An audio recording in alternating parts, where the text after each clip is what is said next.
The overall goal of this procedure is to efficiently extract exosomes from biofluids, expel the exosome cargo, and rapidly analyze the cargo.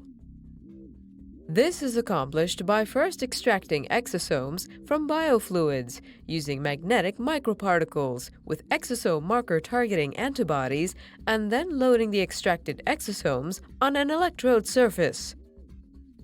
Next, the exosome is lysed using an electric field, and the exosome cargo is hybridized to probes on the surface of the electrode. A reporter molecule is also hybridized to the system. The final step is to add a substrate solution to the electrode surface and then obtain the readout by measuring the electric current.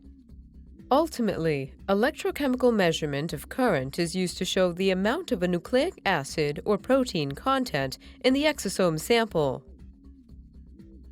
The main advantage of this technology over the existing method, such as the ultracentrifugation and lysine buffer, is that it is a simple, rapid method to extracting and testing exosome content.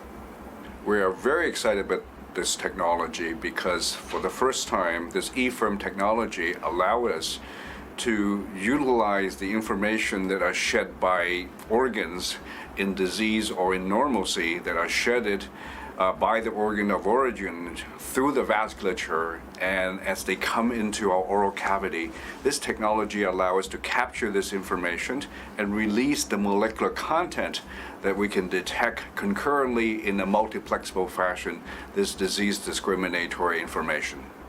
Generally, users new to this method may struggle.